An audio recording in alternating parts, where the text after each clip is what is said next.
Cebu, and ultimately, the interests of the Cebuanos are best served if we unite behind the leadership of BBM as President.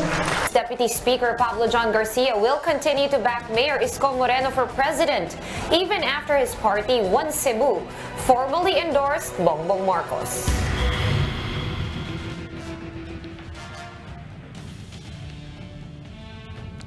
Ever-changing political alliances characterized by party defections and the shifting of affiliations are still underway with just a few more weeks to the May 9 elections. How will these changes influence the decision of voters? We discuss in this episode of the Chiefs.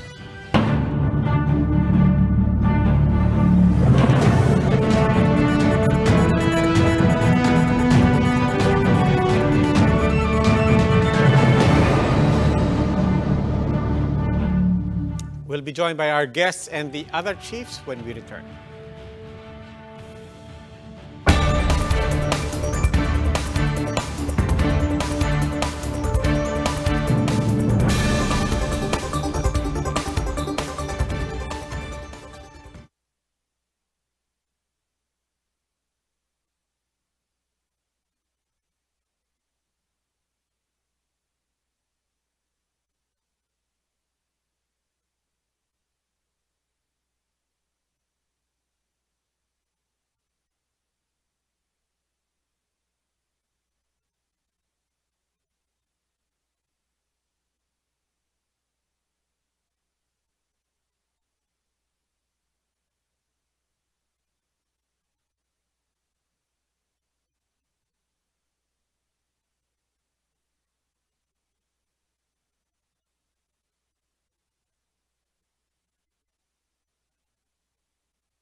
Welcome to the Chiefs. Ako po si Robbie Alampay. With us are Ami Pamintuan of the Philippine Star, Lucy Cruz Valdez of News 5, and Ed Ligao of One News. Chiefs, good evening.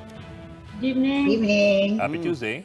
We'll be talking about a lot about politics and a lot of shifting alliances today, and also the elections in general. But before we get to our guest, maybe, Ami, just one quick roundup of the movements today. Well, nabanggit na yun sa umpisa ng show natin na si Gwen Garcia is endorsing BBM, pero yung isang Garcia naman will stay with Isko Moreno. And of course, yung inintay natin kanina, yung sa schools na nag-turning pink, Ateneo and The Sun. Yan. So yan, just a quick backdrop for everybody. May mga kaganapan po. And I'm sure we'll be following a lot of these things even over the whole week. But now joining us is Attorney George Garcia, Commissioner of the Commission on Elections. Good evening and welcome back, the Chiefs. Attorney Garcia. Magandang gabi po. Magandang gabi po. Good evening, ma'am, sir. Magandang gabi. Basta po yung isang Garcia, nasa Comelec lang po, ha? Comelec po to. Comelec. O sige. Ay, Commissioner. Oo nga pala. And buti malinaw na, buti sinabi niyo malinaw yan because this one is really, we want to get it straight from the Comelec. We want to start, of course, itong kumalat din sa social media yung nangyari sa Singapore na isang overseas voter getting that ballot at napansin niya, shaded na. May shady incident. Oh, shady. May shady incident. But in fairness, sinabi rin kaagad nitong sinabihan siya that it was a mistake. Nagkamali ng abot ng balota. She clarified that. But at the same time, it left a lot of some questions in the minds of people. Ano po ba talaga nangyari? Yes, sir. Actually po, ang tawag po natin dyan is spoiled ballot. Hindi po siya yung defective ballot na sinasabi natin ng mga nakaraang linggo pa. Spoiled po, ibig sabihin ng spoiled ballot, minsan po kasi yung balota mismo sa kagagawa ng botante, either napunit niya yung time mark na nasa gilid o minasulatan niya, nabasa, napunit, hindi po tinatanggap ng machine kahit na shade na niya. So kahit na 4 na beses po ipasok sa machine, nire-reject po siya. Yun po, i-consider na po yun na spoiled ballot. And kung kasalanan po niya, yung pagkaka-spoil ng balota, hindi po siya bibigyan ng kapalit. Now, kung yung balota naman, despite po na wala naman siyang ginala, wala naman siyang ginawa, pero nung ipinapasok sa machine, 4 na beses po ni-reject, yun po, spoiled pa rin po, but bibigyan po siya ng kapalit. Apparently, ito pong balotang to, considered as spoiled, na isama po doon sa good ballots. So, siyempre, sa katanungan pa rin natin, and definitely, we will go deeper into this issue, bakit na isama? Samantalang dapat nasa loob siya ng isang envelope for spoiled ballot. Ako nga po, kahapon ang una kong katanungan ay, ano yan, ballot or ballots? Isa lang ba o madaming balota? Kasi kung ballot siya, medyo kinabahan po ako doon. So apparently, nagbigay naman po ng official statement ang ating embassy sa Singapore na it involves only one ballot.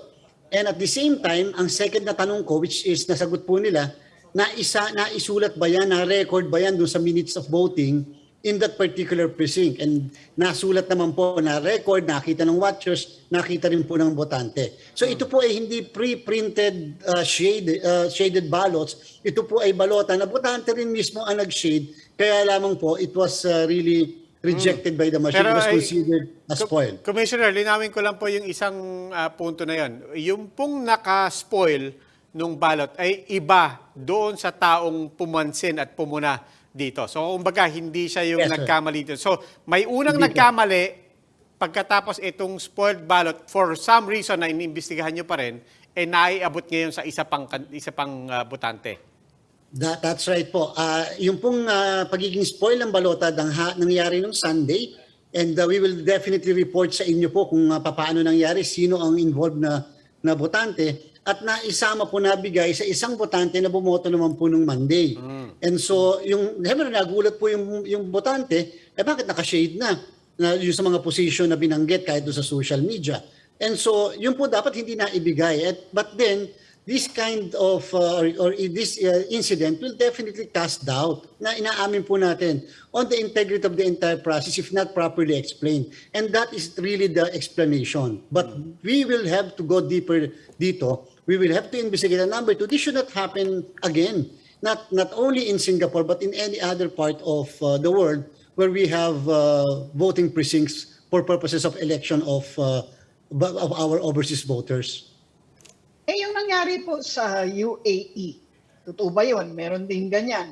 Sa Dubai po. Pero, Dubai, Ma'am Lucy, hinihintay po namin. Wala pong official report, wala pong whatsoever. So mukhang lumalabas po, medyo may pagka-fake news yung sa Dubai, sa UAE na ganyan. So dito lang po talaga naka-confine sa Singapore. Kahit po sa Hong Kong, kahit po sa ibang places po natin, we have 92 posts na nag-open na po simula nung Sunday at wala po tayong nakitang ibang ganyang klaseng insidente.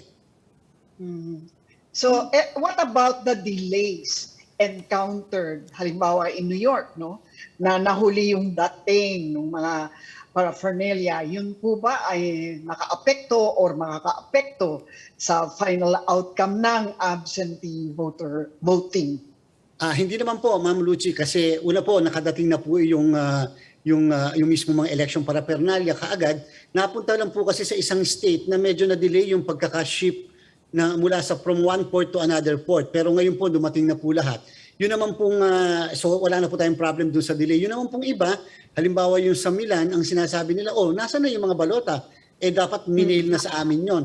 Actually po, hindi pwedeng email po kasi before yung Sunday. Remember po, nag-start po yung voting natin para sa overseas ng April 10. So hindi po pwedeng email po ng April 9. Kinakailangan 10 po mismo dahil yun ang start. And so, hindi po nila natanggap nung Sunday na yon, pero natanggap po nila nung Monday or the most po, natanggap po nila kaninang umaga. Kung ganong kabilis yung mailing system po, talaga pong malilate ng konti isang araw, pero ang maganda po noon, naibalik na-receive na po nila at mababalik na rin po kaagad nila yung mga balota.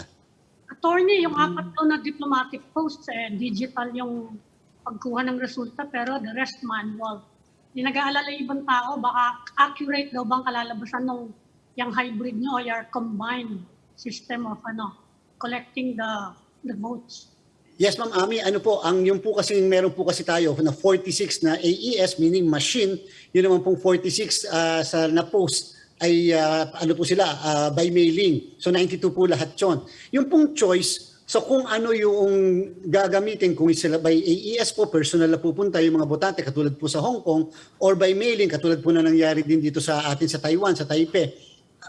Yan po kasi ay choice ng ating pong post base sa consultation sa Filipino community. Pero just the same po, nakausap ko po yung yan po yung nangyaring, yung may konti pong alingas-ngas o reklamo dyan po sa Taipei, na kasi daw sabi ng ibang botante, hindi, gusto namin, personal kami, ayaw namin na minemail kasi gusto namin nakikita talagang kinakain ng mga makina yung mga balota. And that's why po, nakausap ko po ang ating representative sa MECO, si Honorable Willie Fernandez. Sabi ko, sir, sulat po kagad kayo sa amin so that yung pong concern niyo na baka pwedeng yung mga dapat mag-mail personal na lang para po ma-discuss. So it will be discussed po by tomorrow sa aming NBank. So yun lang naman po yung isang problem na yung ibang mga kababayan natin, yung ilan, sabi nila gusto nila personal na makita. Tama din naman po yun kung talagang gusto po nilang personal na makita. Pero huwag po sila mag-alala.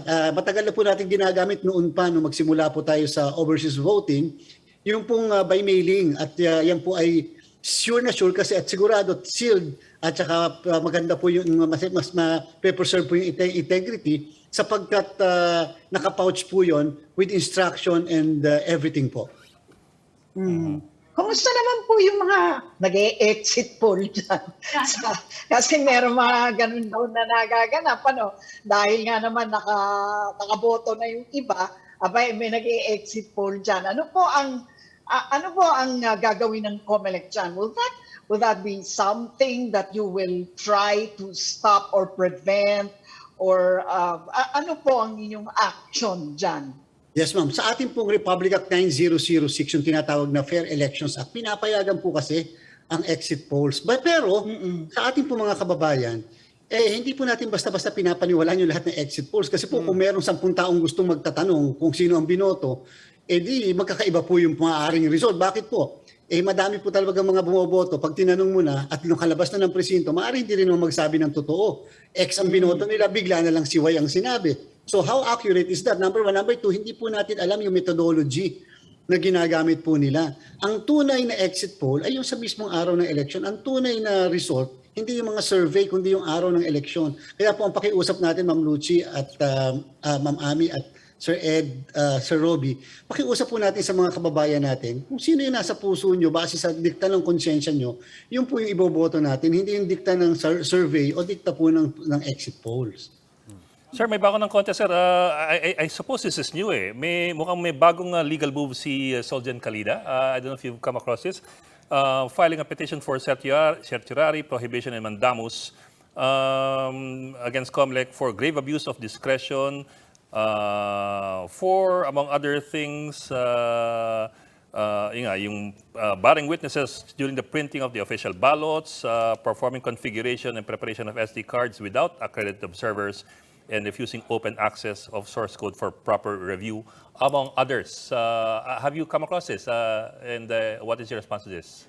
Yes, Sir Ed, ako po personally nakarating na po sa akin yan at siyempre ginagalang po natin ang ating Solicitor General. We would like to find out ano talaga yung kabuuan maliban po sa nabanggit niyo nung mismong kanilang petition, ano po ang pinakabasihan at ano po yung gusto nilang ipagawa po sa amin. Actually, sa yun lang hinahanap ko eh.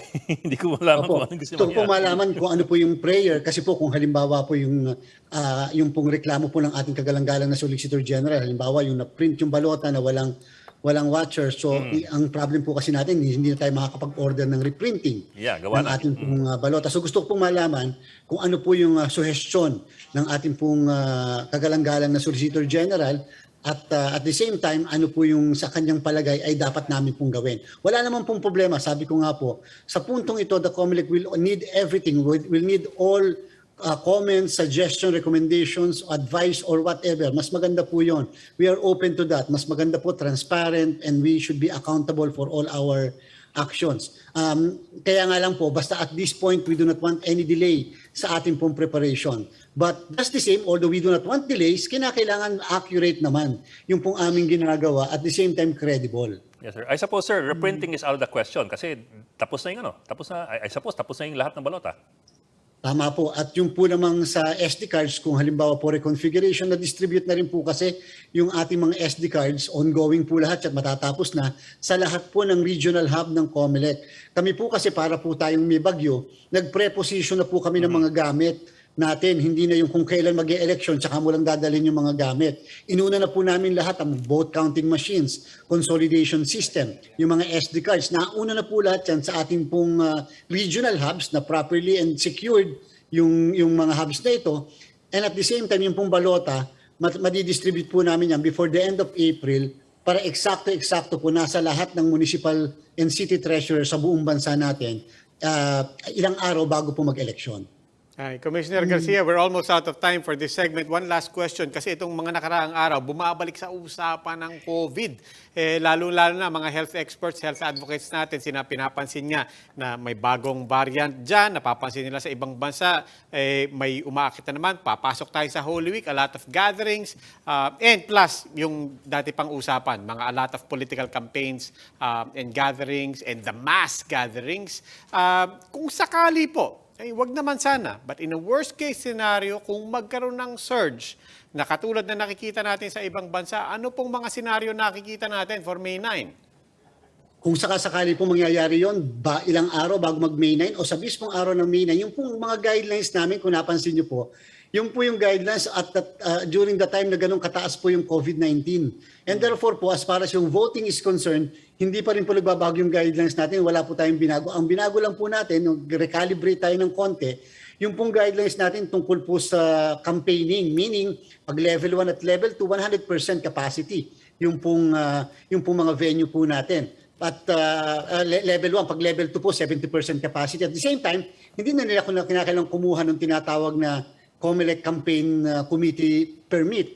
Pero anytime po na bigla yung mag-level 2, lalong-lalo na wag naman po sana, sabi nyo nga po, nag-level 3, ay automatic po papasok yung Comelec Resolution 10732 namin na kung saan balik po tayo sa ganitong 50% capacity, balik po tayo doon sa kung kinakailangan kumuha na sila lagi ng permit, hindi lamang city or municipal permit. Pero at the same time, sa pagboto po, pag 37 degrees, teka muna, diyan ka muna sa tabi. Kahit pag kami mga simptomas, hindi po pauuwiin, makakaboto. Pero pwede po namin ilagay sa isang isolation precinct na hinanda po namin. As things... go ahead, Ami, sorry. Pahabol ko lang, attorney, kasi may bagong kontrobersya ngayong gabi sa Comelec. nag-resign daw si Commissioner Inting from the committee sa guns dahil sa pagbibigay niya ng full authority kay chairman na mag-declare ng, well, magbigay ng gun exemptions, saka yung mag-declare ng Comelec hotspot on his own. Ano bang Yes, ma'am. nangyari dyan sa anong yan? Internal. Yes, ma'am. Gusto ko po sabihin, wala pong, ang ganda nga po ng relationship namin. In fact, nung pong nakarang araw, may mancom kami para sa lahat ng regional directors namin. Natural po talaga yun po, yung minsan may mga dissent, may mga concurring, rin tama po minority. Kaya lang, yung po sa bilang. So, ang aking po pakiusap, maniwala po kayo, ako po paniwalaan nyo, wala po kami mga internal whatever. Focus po tayo sa election.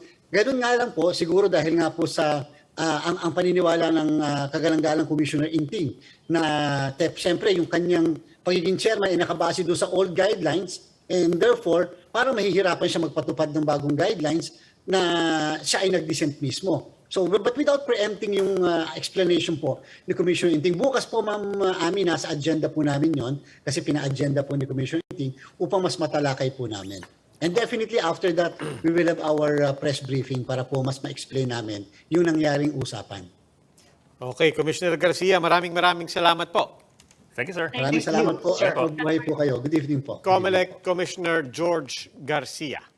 Now please stay with us. The Chiefs will be right back.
Welcome back to the Chiefs here on One News, and now joining us is Professor Julio Tihanki of the Political Science Department of De La Salle University. Sir, magandang gabi and welcome back to the Chiefs.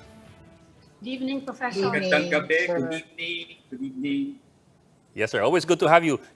Of course, Professor Tihanki has done so many studies about political parties and political party dynamics. So it's just appropriate that we ask you about this question. 1 month, less than a month before the elections, ang dami na namang shifting alliances sa mga partido. You have, ikaw muna, it's not exactly a party, but ikaw muna, you have Reforma, and you have One Cebu. Are these shifts politically significant at this particular time? Yeah, well, speaking of exit polls, no, based on the 2016 SWSTB5 exit polls, 54.2% of voters decided who to vote for only after February, and a significant 18% decided only on election day itself. If the elections were like basketball, we are closing the third quarter and about to enter the final quarter. No? So, kumbaga, ito na yung tinatawag nating ora de peligro, no, sa mga kandidato ngayong eleksyon. No? So, local and parallel campaign groups are more attuned. No? Local leaders and their parallel campaign groups are more attuned to what's happening on the ground. And they can sense where the wind is blowing. No? So, this is, I think, the time for most of these politicians to play the game, the vote is sinking. But then, of course, you can argue that the game seems to be quite different this election, no? Compared to 2016. We have a runaway front runner, no? Right. And his numbers, even by the survey people's standards, are Right. quite uniquely high, different, no, from the past. Right. So, do you think that still applies? Well, essentially, Bongbong Marcos's numbers are unprecedented.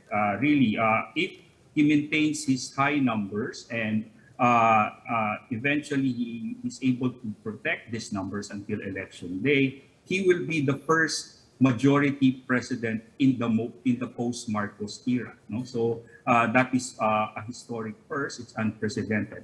But although his numbers are unprecedented right now, he is not unbeatable because, as we all know, a month is still considered an eternity in Philippine politics. A lot is still happening.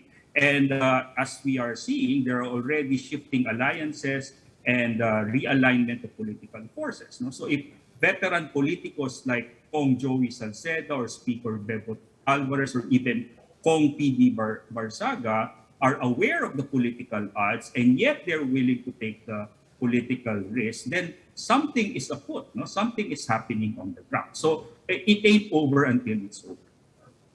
Ano kaya yung what is that something afoot? Kaya which issues might sway voters, the undecided? Which issues are swaying these political leaders to shift alliances? Ano yung nakikita ninyo?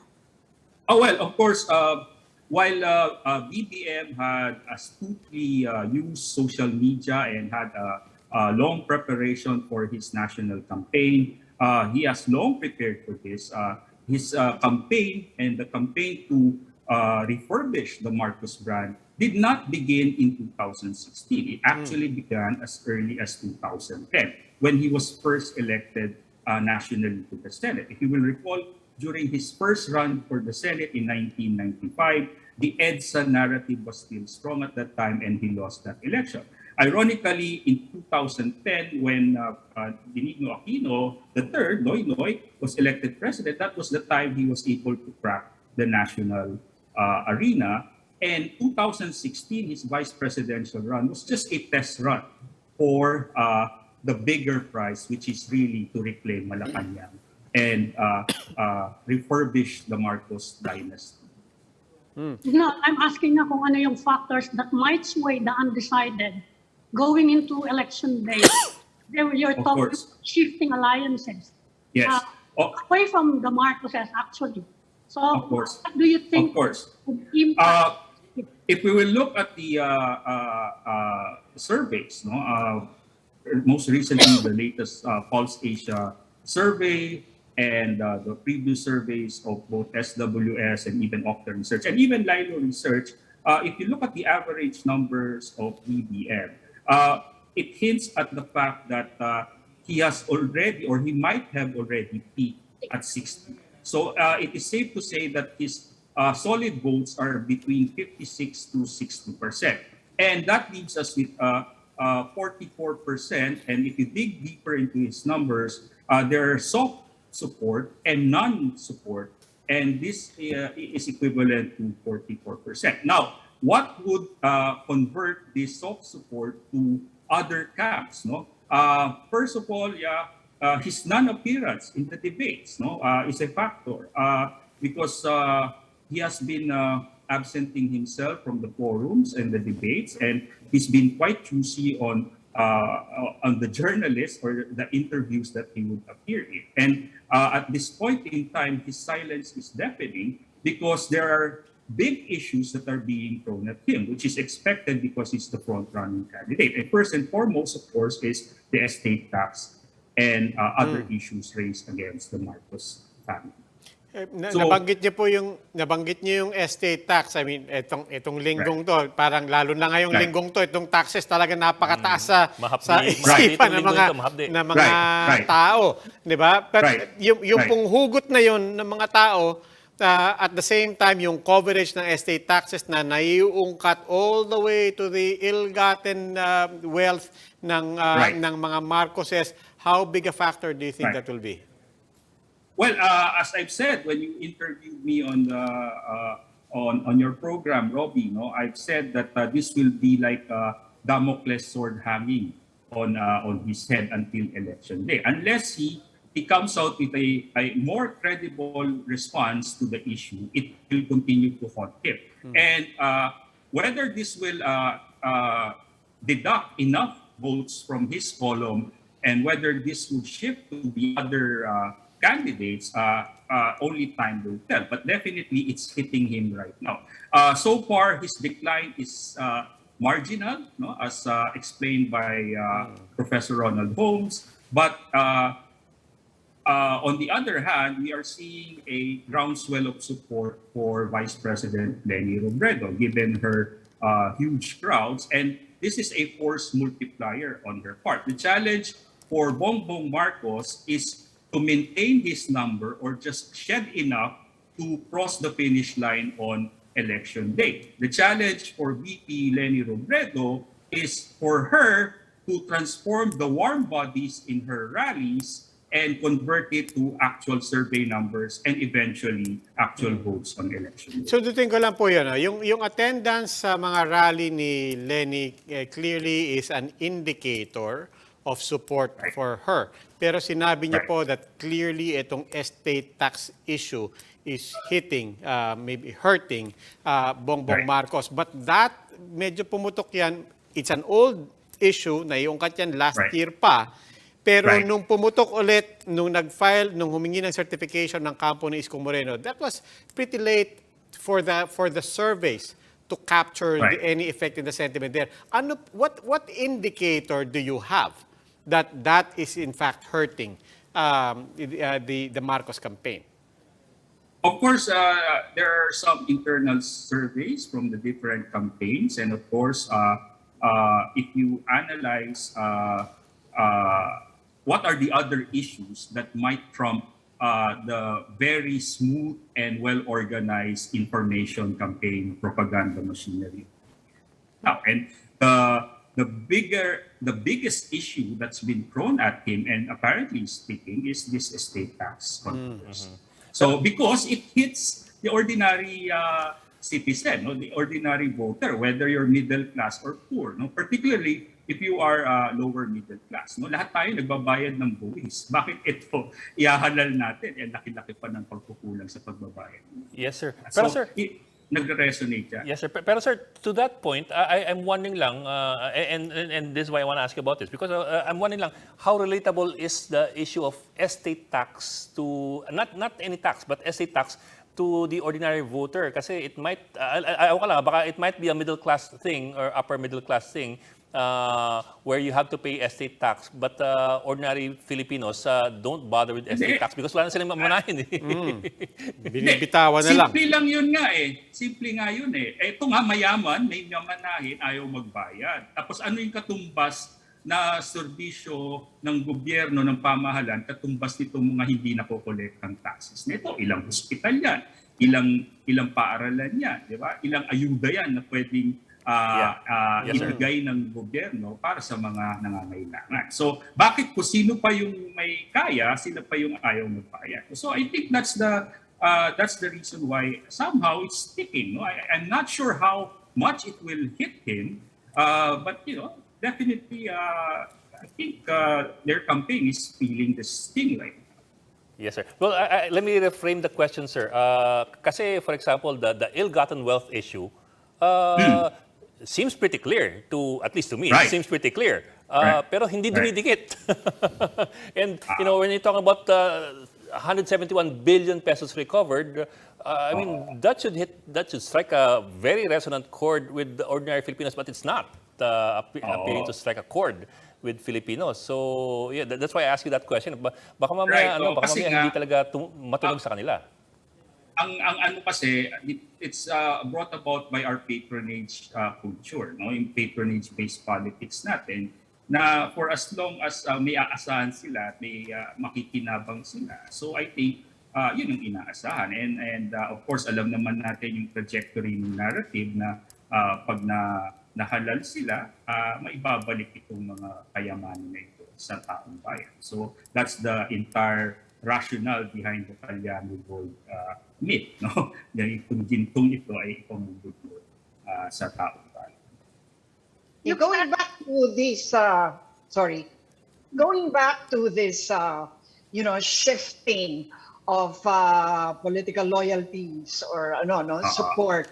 I just want to know at this point, okay, how practical is a unification of the other candidates against Bongbong Marcos, considering that there really is no guarantee that even if one candidate gives up, that his supporters will all go to whoever is supposed to be the unifying candidate. I mean, how does that figure at this point, considering that the numbers of Marcos are just that high? Will it serve to really unify or will it further divide? Right. Since we don't have a runoff election, this is actually one of the defects of our current presidential system, and the way we conduct our elections. So we don't have a runoff, so everyone can run and aspire for the position. And last week, there were some hopes that the latest survey results might trigger an attempt to unify and reconsolidate the non-BBM candidates. But unfortunately, politicians are creatures of habit, and they're self-interested political animals. So they're in it to win, and everyone thinks that they can win and do it on their own. But the optimal solution really here at this point in time is for the non-competitive candidates to support whoever is more competitive. But since it's a game of politics, because of different reasons, because of pride, political ego, etc., they're unwilling to do that. Yeah, Professor. Pero ang sabi nga ni Mayor Isko Moreno, even if he withdraws, wala naman daw garantiya na yung mga supporter niya will go to Leni Robredo. Correct. In fact, baka daw mas malaki sa support niya will go to Bongbong Marcos at lalong lalaki yung lead. Do you agree with that? True. If they will just withdraw, but if they come out with a united force, if they come together and endorse the most competitive candidate, this will have an impact. Kung aatras lang sila ng basta-basta at hindi naman nagkaroon ng unification or ng endorsement, talagang sasabog yung boto, kakalat yun. And, nandito na tayo, mukhang walang aatras. No? So, ang challenge na lang talaga is matirang matibay sa kanila. No? But the risk is that, for the non-competitive candidates, is that it is certain that the top two contenders will remain to compete. And the rest will just play the role of spoilers. Now, whether they will play the spoilers for BBM or for Vice President Lenny, we will find out soon. Professor, to that point about yung balakid sa isang united front, no, na non-Marcos. Right. Among the factors that you pointed out, sabi nyo, they're the pragmatics of it, Right. they're the non-guarantees, but then you also said, nandiyan ang pride, nandiyan ang ego. So ang tanong ko po is, kung may usapan man, and I think it would be naive to think that walang usapan, Right. kung may, Right. is there a proper way to do this?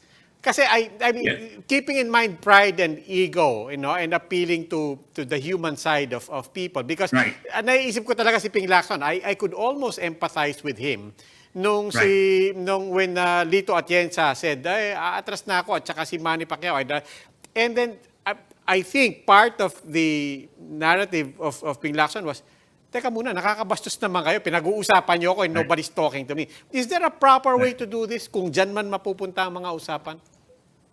Yes, there should be back-channel talks, no? And there should be concessions asked and concessions given, no? And that is part of political coalition building, no?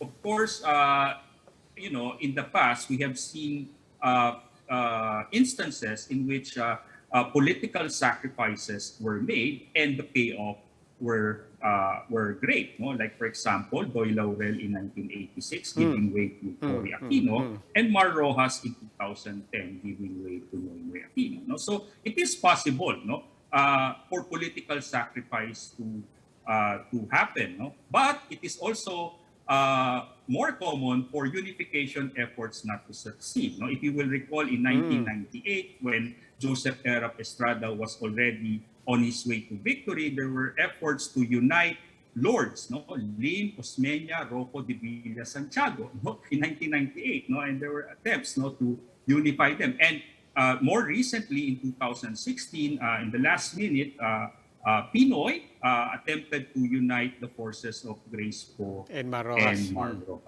So, Ay, to that of course, point, it all failed. to that point, Prof, babalik na rin ko yung tanong ko. What's Right. the wrong way to do this? What have we learned is the wrong way to go about to try to forge a last-minute unified ticket?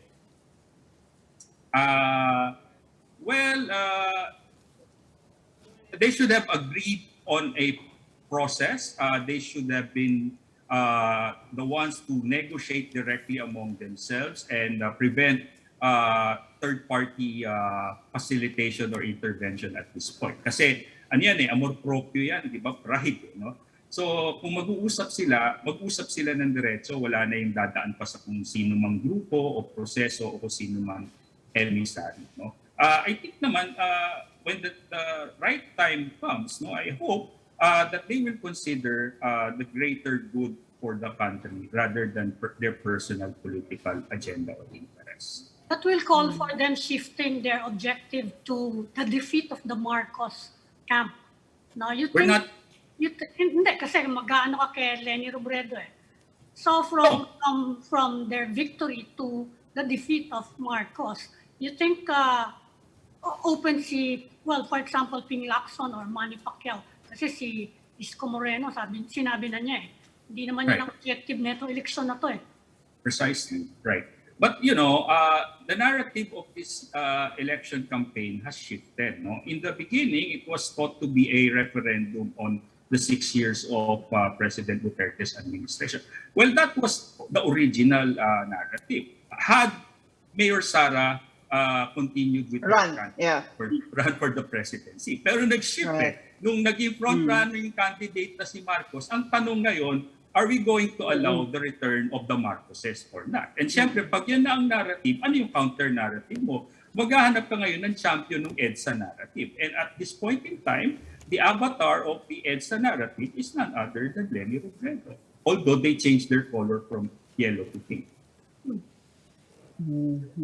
Yeah.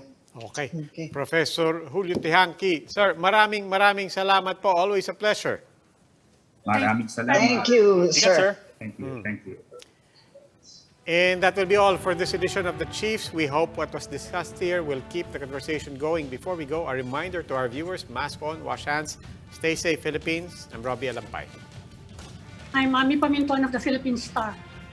I'm Luchi Cruz Valdez of News 5. I'm Ed Lingao, and we are One News.